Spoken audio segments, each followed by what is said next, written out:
Capitolul 1. Nivelul ființei. Cine suntem? De unde venim?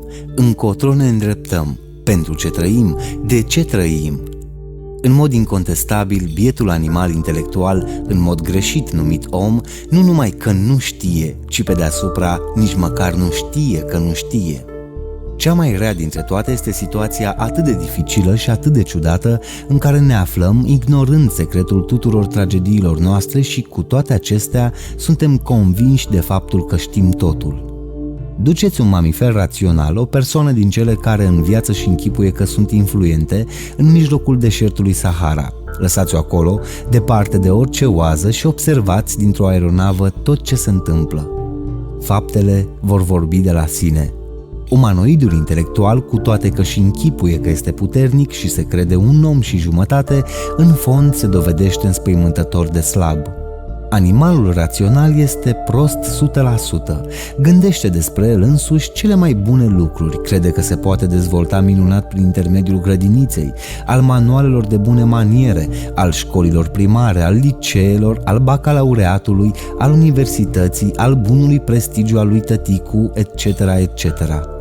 Din nenorocire, în spatele atâtor studii și bune cuvințe, titluri și bani, știm bine că orice durere de stomac ne întristează și că, în fond, continuăm să fim nefericiți și mizerabili.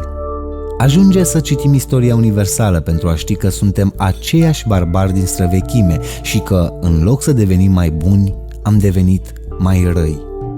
Acest secol 20, cu toată spectaculozitatea sa, războaie, prostituție, sodomie mondială, degenerare sexuală, droguri, alcool, cruzime exorbitantă, perversitate extremă, monstruozitate, etc., etc., este oglinda în care trebuie să ne privim. Nu există deci un motiv temeinic pentru a ne făli că am ajuns la o etapă superioară de dezvoltare. A gândi că timpul înseamnă progres este absurd. Din păcate, ignoranții cultivați continuă îmbuteliați în dogma evoluției. În toate paginile sumbre ale negrei istorii găsim întotdeauna aceleași îngrozitoare cruzimi, ambiții, războaie, etc. Totuși, contemporanii noștri supercivilizați încă sunt convinși de faptul că războiul este ceva secundar, un accident trecător și că nu are nimic de a face cu atât de mult trâmbițata lor civilizație modernă. Bineînțeles, ceea ce contează este modul de a fi al fiecărei persoane. Unii subiecți vor fi bețivi, alții abstinenți, aceia cinstiți și ăștia alții nerușinați. În viață există de toate. Masa este suma indivizilor. Ceea ce este individul este și masa, este și guvernul, etc. Masa este deci existența individului. Nu este posibilă transformarea maselor, a popoarelor, dacă fiecare persoană nu se transformă.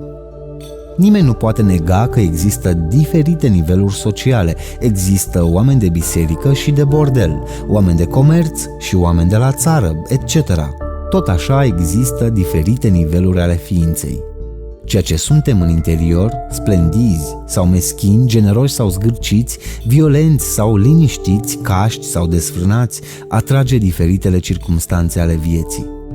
Un desfrânat va atrage întotdeauna scene, drame și chiar tragedii de lascivitate în care se va vedea implicat. Un bețiv va atrage bețivii și se va afla mereu prin baruri și cârciumi. Acest lucru este evident.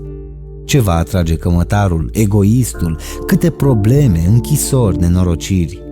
Totuși, lumea plină de durere, obosită de a mai suferi, vrea să se schimbe, să întoarcă pagina istoriei sale.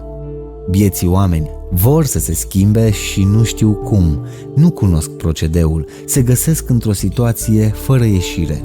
Ceea ce li s-a întâmplat ieri, li se întâmplă azi și li se va întâmpla și mâine. Repetă mereu aceleași greșeli și nu învață lecțiile vieții nici cu lovituri de tun.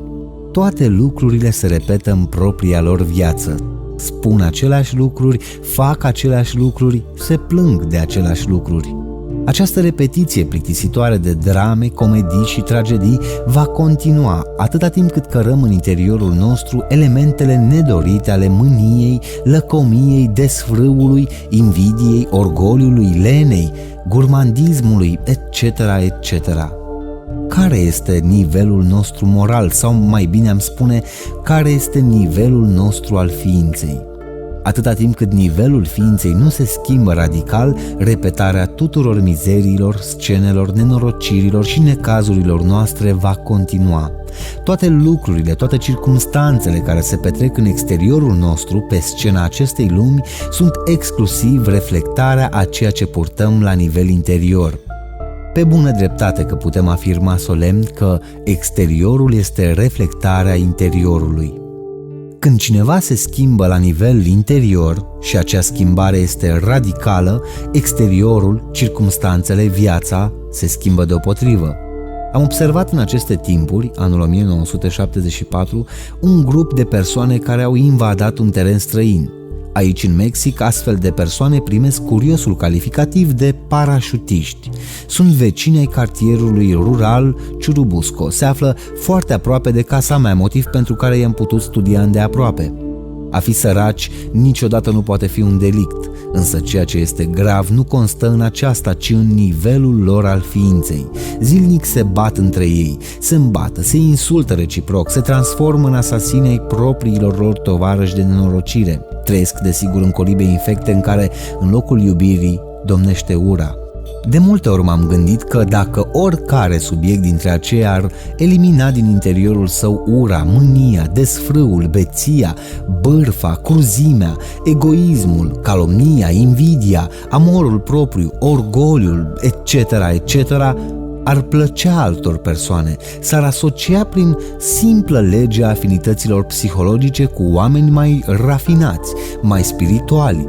Acele noi relații ar fi definitive pentru o schimbare economică și socială. Acesta ar fi sistemul care i-ar permite acelui subiect să abandoneze cocina, cloaca mizerabilă. Așadar, dacă într-adevăr vrem o schimbare radicală, ceea ce trebuie să înțelegem mai întâi este că fiecare dintre noi, fie că este alb sau negru, galben sau arămiu, ignorant sau erudit, se află la un anumit nivel al ființei. Care este nivelul nostru al ființei? Voi ați reflectat vreodată asupra acestui lucru? Nu ar fi posibil să trecem la alt nivel dacă ignorăm starea în care ne găsim.